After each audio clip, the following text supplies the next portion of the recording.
Hello students, आगे बढ़ते हैं अपन फ्लूइड मैकेनिक्स में। पिछले लेक्चर तक अपन ने एक्सेलरेटेड फ्लूइड के बारे में डिस्कस कर लिया था।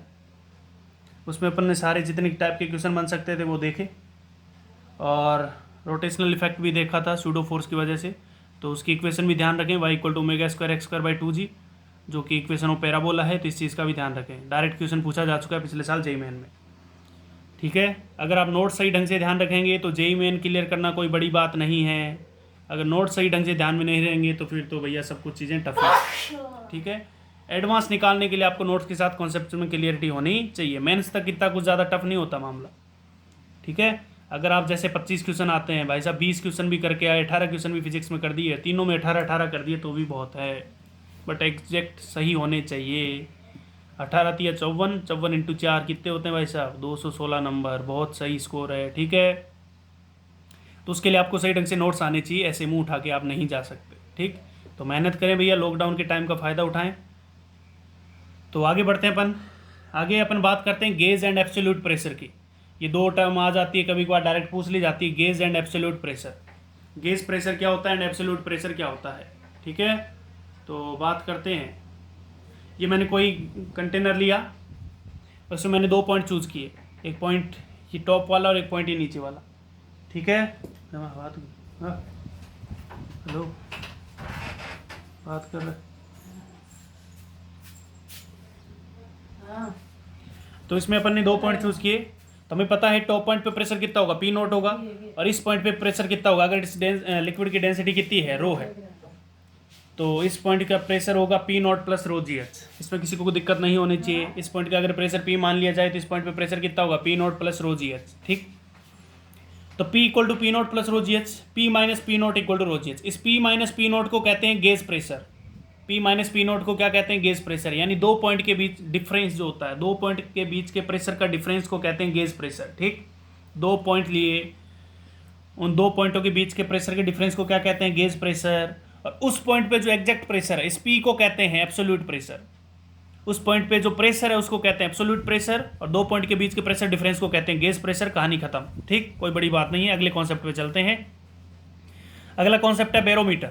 बैरोमीटर आपको यहाँ पे भी देखना मिलेगा, आगे एक चैप्टर पढ़ेंगे केटीजी, उसमें भी देखने को मिलेगा, केमिस्ट्री में भी देखने को मिलेगा, और इस पर क्वेश्चन भी बनते हैं। अभी तो मैं ओनली थ्योरी पढ़ाऊंगा, केटीजी के अंदर इस पर बेस्ट क्वेश्चन लेंगे, क्योंकि इस पर कुछ केटीजी के कॉन्सेप्ट भी आते हैं। बैरोमीटर क्या होते हैं? बैरोमीटर एक ट्यूब होती है। बैरोमीटर एक क्या होती है, ट्यूब होती है। उसको साइड में रख रखा है, इसके अंदर मैंने कोई लिक्विड डाल दिया डेंसिटी रो का। वो लिक्विड क्या है वो बाद में देखेंगे।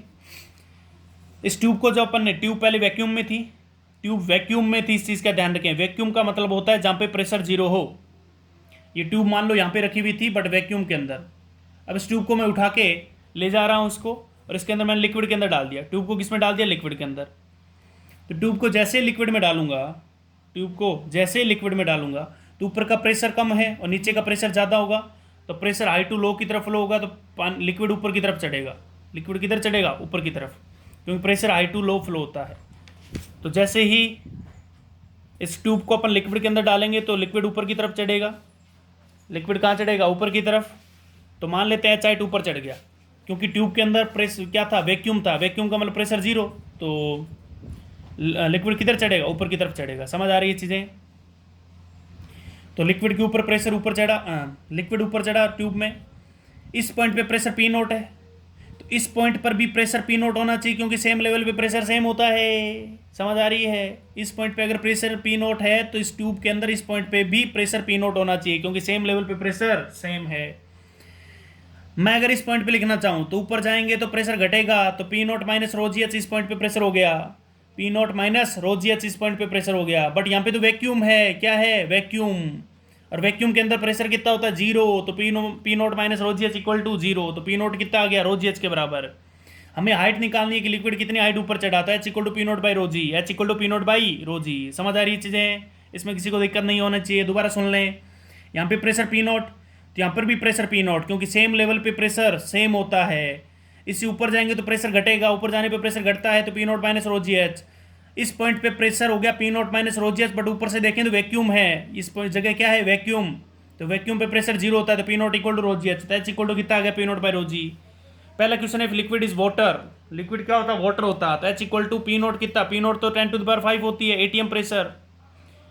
Rho density of liquid water कितनी होती है 10⁻³ इंटू 10, तो ये कितना आ गया 10 मीटर, कितना आ गया 10 मीटर। इसका मतलब ये लिक्विड 10 मीटर ऊपर चढ़ा है, समझ आ रहा है, 10 मीटर ऊपर चढ़ा है। इसका मतलब ये जो ट्यूब है 10 मीटर से ज़्यादा होनी चाहिए, ट्यूब की लेंथ 10 मीटर से ज़्यादा होनी चाहिए। अरे भाई साहब 10 मीटर का मतलब जानते हैं आप कितनी होती है? इसका मतलब हम तो हर बार ट्यूब को बाहर से अंदर, क्योंकि लेब इतनी बड़ी होती नहीं है 10 मीटर तक, बाहर से अंदर लेके पकड़े रहेंगे और फिर एक्सपेरिमेंट करेंगे, ऐसा पॉसिबल नहीं है। फिर लिक्विड यूज़ किया गया इसलिए ये नॉट पॉसिबल, इसका यूज़ नहीं कर सकते अपन, वाटर यूज़ नहीं करते हैं। इफ़ लिक्विड इज़ मरकरी, हमने लिक्विड लिया मरकरी, तो मरकरी की डेंसिटी जो होती है वो 13.6 टाइम्स होती है वाटर की, समझ लीजिए डेंसिटी ऑफ Hg। मरकरी को Hg से लिखते हैं, तो H इक्वल टू 10⁵, ये डेंसिटी ऑफ मरकरी इंटू 10, इसमें वैल्यू डाली तो ये निकल के आया 0.76 मीटर। कितना निकल के आया 0.76 मीटर, यानी 76 सेंटीमीटर, यानी 760 mm। तो आपने पढ़ा होगा 76 centimetre of Hg, pressure equal to 76 centimetre of Hg, तो इसलिए लिखते हैं। तो हाइट कितनी निकल के आई 76 सेंटीमीटर, इसलिए अपन मरकरी यूज़ करते हैं। बैरोमीटर के अंदर क्या यूज़ करते हैं, मरकरी यूज़ करते हैं, ध्यान रखें। 0.76 मीटर तो कोई बड़ी बात नहीं, इतनी अपन ट्यूब रख सकते हैं। समझ आई चीज़ें, क्लियर बातें? तो ये चीज़ समझ आई होगी आपको। तो ये barometer and gauge and absolute pressure का कॉन्सेप्ट था, ठीक है। तो ध्यान रखें बैरोमीटर के अंदर मरकरी यूज़ किया जाता है और इसकी हाइट पॉइंट यानी 1 ATM प्रेशर जो होता है वो 76 सेंटीमीटर ऑफ Hg के बराबर होता है, 76 मीटर ऑफ Hg। इसका मतलब क्या है ये समझे, इसका मतलब है प्रेशर होता है ρgh, यानी density of mercury, g height 76 सेंटीमीटर यूज होगी, समझ आई चीज़ें। तो वो 1 ATM के बराबर निकल के आएगा, ठीक है। ये आप वैल्यू डाल के देख सकते हैं। इसके बाद आता है पास्कल लॉ। इसके बाद क्या आता है पास्कल लॉ। पास्कल लॉ क्या होता है, देखो आपने देखा होगा कि जब कोई गाड़ी खराब होती है, जब कोई गाड़ी खराब हो जाती है, खराब होने का मतलब जैसे टायर खराब हो गया और टायर चेंज करना है, तो अपन एक जैक टाइप का लगाते हैं, जैक, और उसको घुमाते हैं, छोटा सा होता है जैक, थोड़ा भारी सा होता है, उसको लगाते हैं और घुमाते जाते हैं तो गाड़ी ऊपर उठती जाती है, देखा होगा आपने। वही पास्कल लॉ है, वही क्या है पास्कल लॉ, यानी अपन छोटे से वेट की हेल्प से बड़े से सिस्टम को उठा सकते हैं। और गाड़ी का भार तो बहुत ज़्यादा है, अगर हल्की होती तो तुम ही उठा लेते, हल्की तो है नहीं, तो अपन जैक लगाते हैं और जैक को ऐसे घुमाते जाते हैं और गाड़ी ऊपर उठती जाती है, यानी छोटे से वेट की हेल्प से अपन ने बड़ा सा सिस्टम उठा दिया। ये किस पे बेस्ड होता है पास्कल लॉ पर, किस पे बेस्ड होता है पास्कल लॉ पर। ये कैसा होता है कि इसमें एक साइड मान लो इस तरह से बना होता है, आपने ये नहीं देखा होगा, ये देखा ही होगा आपने, ये भी देखा होगा कि गाड़ी को धुलाने ले जाते हैं, गाड़ी को धुलाने ले जाते हैं तो गाड़ी को एक स्टैंड पे खड़ा कर देते हैं और फिर उधर से घुमाना शुरू करते हैं तो गाड़ी ऊपर उठ जाती है, उठती है कि नहीं उठती, और फिर धोते हैं उसको, देखा होगा आपने। तो वो भी किस पे बेस्ड है पास्कल लॉ पे। अब तुम देखो कि पास्कल लॉ में क्या सीन होता है, इस तरह से एक ट्यूब बनी होती है, क्या बनी होती है ट्यूब, उसके अंदर प्रेशर क्रिएट किया जाता है। क्या क्रिएट किया जाता है प्रेशर। इधर से मान लो कोई लिक्विड डाला हुआ है, लिक्विड गैस भी हो सकती है और फ्लूइड भी हो सकता, लिक्विड भी हो सकता है और फ्लूइड डाला हुआ है, मतलब यहाँ पे क्या डाला हुआ फ्लूइड डाला हुआ है, तो गैस भी हो सकती है लिक्विड भी हो सकता है। इस फ्लूइड के ऊपर इधर से मान लो ये जैक टाइप का है और ये गाड़ी है, इधर से जैक है और इधर से गाड़ी है। हमने इधर जैक की वजह से F1 फोर्स लगाया और इसका एरिया A1 था, इधर हमें गाड़ी को उठाना है जिसके ऊपर फोर्स F2 है और A2 एरिया है, ठीक। तो हमें पता है जितना प्रेशर यहाँ पे होगा उतना प्रेशर यहाँ पे होगा, क्योंकि लेवल सेम है, सेम लेवल पे प्रेशर सेम होगा, तो प्रेशर सेम होगा तो प्रेशर होता है फोर्स अपॉन एरिया। प्रेशर क्या होता है फोर्स अपॉन एरिया। तो P1 कितना होगा F1/A1, P1 होगा F1/A1 और P2 कितना होगा F2/A2, और P1 होगा F1/A1 और P2 कितना होगा F2/A2। समझ आई चीज़ें। और यहाँ पे ये भी पता चल रहा है साफ साफ कि A2 बहुत बड़ा होगा A1 से, अरे जो जैक लगाते हैं उससे गाड़ी का एरिया बहुत ज़्यादा होता है, तो F2 भी बहुत ज़्यादा निकल के आएगा F1 से, F2 भी बहुत ज़्यादा निकल के आएगा F1 से। समझ आ रही है, क्योंकि आप देख सकते हैं F1/8 F2 को इधर ट्रांसफ़र करिए और A1 को इधर ट्रांसफ़र करिए, तो A1/A2, अगर A2 बहुत बड़ा हुआ तो F2 को भी बहुत बड़ा होना पड़ेगा। समझ आई चीज़ें, क्लियर है बातें, ये चीज़ समझ आई होगी। तो F1/A1 इक्वल टू F2/A2, समझ आई चीज़, बहुत बढ़िया। तो यही हमारा क्या होता है पास्कल लॉ होता है। इस पे क्वेश्चन कैसे पूछे जाते हैं कि अगेन ये हमारे पास एक लिक्विड भरा हुआ है या फ्लूइड भरा हुआ है। इधर एक 5 kg का ब्लॉक रखा गया और उसका एरिया जिसके ऊपर रखा गया उसका एरिया 10⁻⁴ मीटर स्क्वायर था।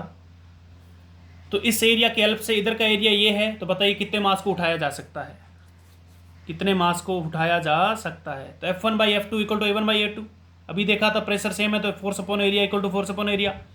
रीअरेंज करके लिखा है मैंने और ऐसे लिखा F1/A1 = F2/A2 था। तो इसको ये भी लिख सकते हैं, इस A1 को इधर ले गए, इसको इधर ले गए, तो A1/A2 = F1/F2। ये चीज़ लिखी है मैंने, F1/F2 = A1/A2। F1 कितना mg, F1 कितना लगेगा मास इंटू ग्रेविटी m/g, तो m/g लगा, ठीक, m/g यानी 5g, इधर लगेगा mg = इसका एरिया अपॉन इसका एरिया। सोल्व करेंगे तो 2500 kg, यानी 5 kg के ब्लॉक ने 2500 kg को उठा के रख दिया है। समझ आ रही है चीज़ें? तो ये आपको समझ आया होगा, 5 kg ने 2500 kg को उठा दिया है। समझ आई चीज़ें? इस चीज़ का ध्यान रखें, 5 kg ने 2500 kg को उठाकर रख दिया है। समझ आई चीज़? बहुत बढ़िया, क्लियर हुई होगी। तो आपको पता चला होगा कि 5 kg ब्लॉक ने कितने बड़े मास को उठा दिया। तो इसी पे बेस्ड होता है ये कॉन्सेप्ट, ठीक। तो पास्कल लॉ होता है, आसान क्वेश्चन बनते हैं। कभी कभार इसको ऐसे भी रीअरेंज कर देते हैं, क्योंकि फोर्स अपॉन सेकंड कॉन्सेप्ट ये भी बन सकता है F1/F2 = निकल गया है A1/A2। अगर क्रॉस सेक्शन सर्कुलर हुआ, क्रॉस सेक्शन क्या हुआ, सर्कुलर हुआ, तो πr1² अपॉन πr2², क्योंकि फोर्स एरिया क्या होता है πr², पाई से pi cancel out, r1² upon r2²। समझ आई इससे? तो r1/r2 का रेडियस का रेशियो भी पूछा जा सकता है। This is coming out F1/F2 का √। समझ आ रही है चीज़ें? इस चीज़ का भी ध्यान रखें। यानी जो क्रॉस सेक्शन एरिया थे वो सर्कुलर थे, तो उनकी रेडियस का रेशियो क्या होगा, अगर फोर्स ही है तो इस तरह से निकाल सकते हैं, कोई दिक्कत नहीं होनी चाहिए। समझ आई चीज़ें? तो पास्कल लॉ क्लियर आपको? आगे बढ़ें, आगे बढ़ते हैं।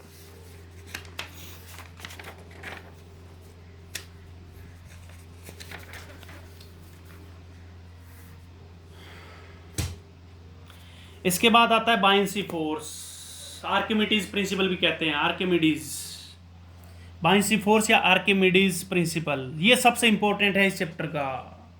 इस कॉन्सेप्ट, ये कॉन्सेप्ट जिसको समझ आ गया उसकी बात बन गई। बायन्सी फोर्स या आर्किमिडीज प्रिंसिपल, समझ आई चीज़ें? बहुत ही ज़्यादा इंपॉर्टेंट है, ध्यान रखें। बायन्सी फोर्स या आर्किमिडीज प्रिंसिपल क्या है देखें। सबसे पहले ये कोई कंटेनर है जिसके अंदर रो डेंसिटी का मैंने कोई लिक्विड डाला और उसके अंदर एक सिलेंडर भी डाल दिया जिसकी हाइट h है और क्रॉस सेक्शन एरिया a है, ठीक है। समझ आई चीज़ें? एक कंटेनर लिया, उसके अंदर मैंने एक सिलेंडर डाला, सिलेंडर का क्रॉस सेक्शन एरिया a है और हाइट h है। तो अपन निकालते हैं बायन्सी फोर्स क्या निकल के आता है। इसे आर्किमिडीज का कॉन्सेप्ट भी कहते हैं। तो तुम देखो कि नेट फोर्स लिखना चाहें तो नेट फोर्स क्या लिखेंगे, pressure into area minus pressure into area. ध्यान रखें, buoyancy force due to pressure difference create होता है, ड्यू टू प्रेशर डिफरेंस, ये चीज़ याद रहनी चाहिए। आप बायन्सी फोर्स जो होता है due to pressure difference create होता है, इस चीज़ को ध्यान रखें, ये चीज़ याद रहेगी तभी काम बनेगा। IIT इस पर क्वेश्चन पूछ चुका है, क्योंकि तुम्हें पता है IIT बेसिक पे पूछता है, ना कि बाहर की चीज़ें पूछता है। तो P2A minus P1 = net force होना चाहिए, या इसको कह सकते हैं बायन्सी फोर्स, क्योंकि ड्यू टू प्रेशर डिफरेंस। इधर से प्रेशर जो लग रहा होगा इधर से, ये तो एक दूसरे को कैंसिल आउट करते चले जाएंगे, जितना इधर से उतना इधर से, लेकिन ऊपर नीचे वाले एक दूसरे को कैंसिल आउट नहीं कर पाएंगे क्योंकि हाइट का डिफरेंस है। तो P2A minus P1A = buoyancy force. Net force नहीं लिखता हूँ, बायन्सी फोर्स लिख देता हूँ, ठीक। एरिया को कॉमन लिया, P2 पे प्रेशर कितना है, यहाँ पर प्रेशर है P0, यहाँ पर प्रेशर P0, तो P2 का ये प्रेशर होगा P0 plus ρg h1 plus h, P0 plus ρg h1 plus h into area. ये तो आप P2 वाली कहानी। P1 वाली कहानी देखें तो P1 यहाँ पर है, तो यहाँ पे प्रेशर कितना होगा P0 प्लस ρg h1। समझ आई चीज़ें? Equal to buoyancy force. तो यहाँ से बायन्सी फोर्स कितना निकल के आ गया, ρg h इंटू एरिया। इसको काटा पीटी करेंगे तो एरिया इंटू हाइट क्या बन गया, एरिया इंटू हाइट बन गया वॉल्यूम, एरिया इंटू हाइट क्या बन गया, वॉल्यूम। डेंसिटी किसकी है, लिक्विड की। तो यहाँ से बायन्सी फोर्स का फॉर्मूला क्या निकल के आया, सही ढंग से सुने, रो लिक्विड V इनसाइड या V डिस्प्लेस्ड या V सबमर्ज्ड इंटू Z। ये बायन्सी फोर्स का फॉर्मूला निकल के आएगा। तो रो लिक्विड V इनसाइड का मतलब जो मटेरियल है, जो हमारे पास ऑब्जेक्ट है, उसका कितना पार्ट लिक्विड के अंदर है, उसका कितना वॉल्यूम लिक्विड के अंदर है वो वी इनसाइड होगा, या इसको कहते हैं वी सबमर्ज्ड, या इसको कहते हैं वी डिस्प्लेस्ड, कुछ भी कह सकते हैं, वी डिस्प्लेस्ड, वी सबमर्ज्ड या वी इनसाइड। मैं इस फॉर्मूले को इस तरह याद रखता हूँ, आपको भी इस तरह याद रखना है, वरना क्वेश्चन नहीं बन पाएंगे।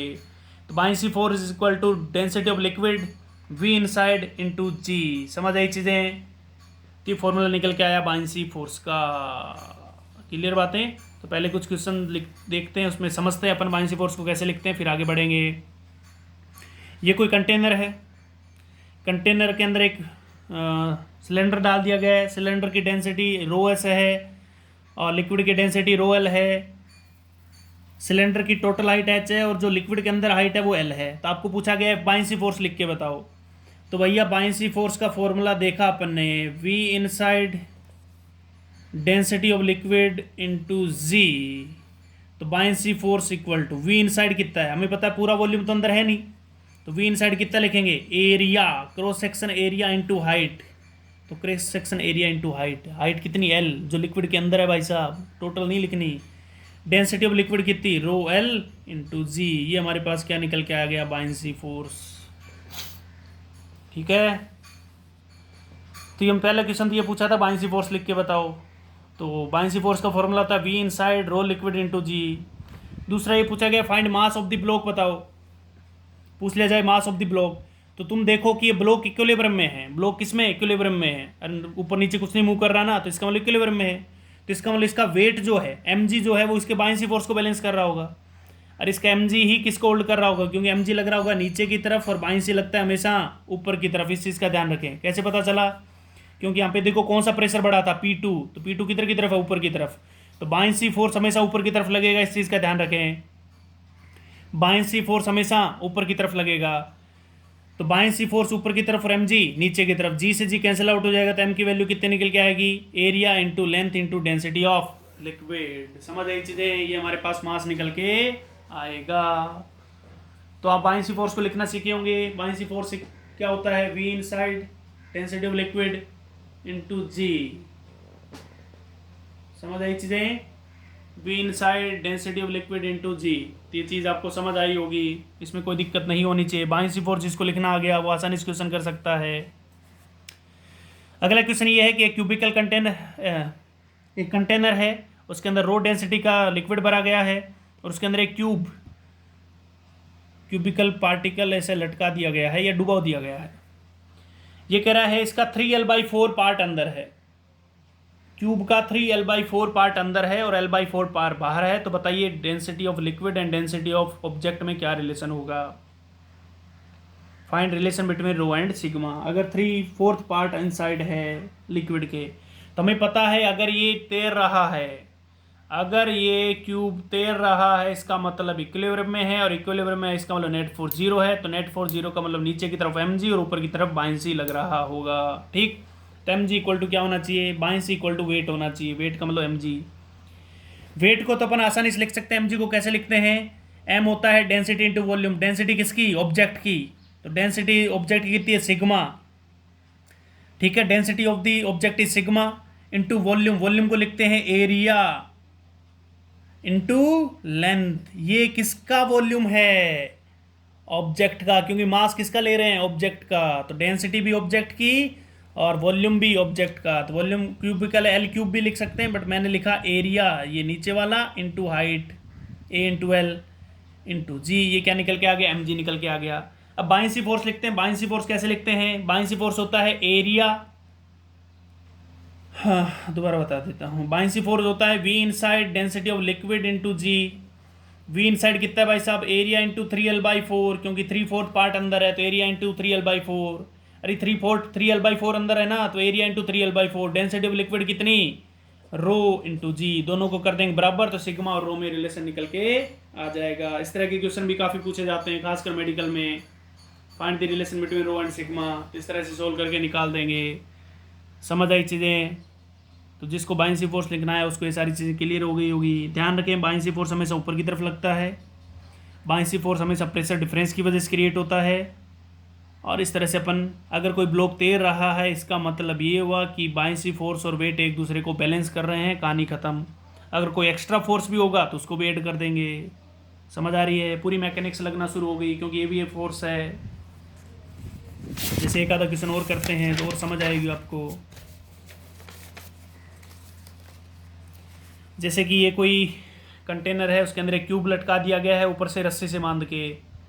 तो आपसे पूछा गया है कि find tension in string if relative density of cube is 2। Relative density मैंने शुरू में पढ़ाई थी। रिलेटिव डेंसिटी का इनडायरेक्टली मतलब होता है कि डेंसिटी ऑफ दी क्यूब भी दे रखी है, यानी डेंसिटी ऑफ ऑब्जेक्ट ही दे रखी है। रिलेटिव डेंसिटी का मतलब डेंसिटी ऑफ क्यूब ही है। तो इसका एफबीडी बनाए अगर ये इक्विलिब्रियम में है ब्लॉक, क्योंकि ये कहीं मूव नहीं कर रहा, इसका मतलब इक्विलिब्रियम में है। तो ऊपर की तरफ टेंशन खींच रही होगी ब्लॉक को रस्सी की वजह से, ऊपर की तरफ बाइंसी भी लग रहा होगा, क्योंकि बाइंसी हमेशा ऊपर लगता है, और नीचे की तरफ वेट लग रहा होगा। तो T plus F B equal to mg होना चाहिए। तो T की वैल्यू निकल के आ गई mg माइनस बाइंसी। ठीक, T इक्वल टू mg की वैल्यू कितनी डालेंगे? mg होता है density of cube into volume of cube into g minus, ये आगे लिखेंगे। तो डेंसिटी ऑफ क्यूब कितनी देर की है? 2। डेंसिटी ऑफ क्यूब कितनी देर की है? 2। Volume of cube, volume cube का क्या होता है? साइड का क्यूब।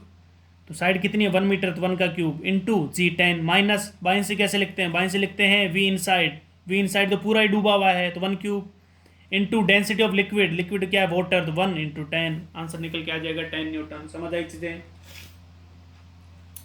इसमें किसी को दिक्कत नहीं होनी चाहिए। डेंसिटी ऑफ वाटर कितनी? 1 लिखी थी अपन ने सीजीएस में।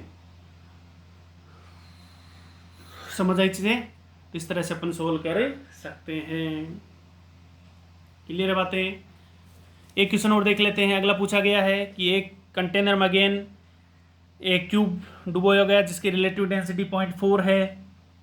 आपको बताना है वी इनसाइड कितना है, यानी टोटल का इनसाइड वॉल्यूम कितना है।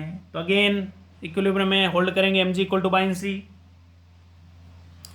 mg को लिखेंगे v into density of solid into G, क्योंकि मास इसका है तो इसका ही डेंसिटी, इक्वल टू बाइंसी लिखेंगे v inside density of liquid into G. Density of liquid density of water है, डेंसिटी ऑफ सॉलिड जी से G cancel out. Density of water 1, density of solid 0.4, तो v इन आ जाएगा 0.4v। या इसको percentage में निकालना हो तो कितना हो जाएगा? परसेंटेज के लिए इंटू 100 कर देंगे। 40% of the total volume is inside of the liquid. समझ आए चीज़ें? 40% क्या है? अंदर की साइड में है। क्लियर बातें? तो 40% वॉल्यूम अंदर है लिक्विड के इस क्यूब का। क्लियर बातें? समझ आ रही है? तो इस तरह से अपन क्वेश्चन को टैकल कर सकते हैं। तो आज की क्लास में अपन इतने क्वेश्चन लेंगे। बाएं से भी कुछ क्वेश्चन और बाकी है, वो अगली क्लास में देखेंगे। तब तक के लिए आप पढ़ें और इस सही ढंग से क्वेश्चन को करेंगे। थैंक यू, धन्यवाद।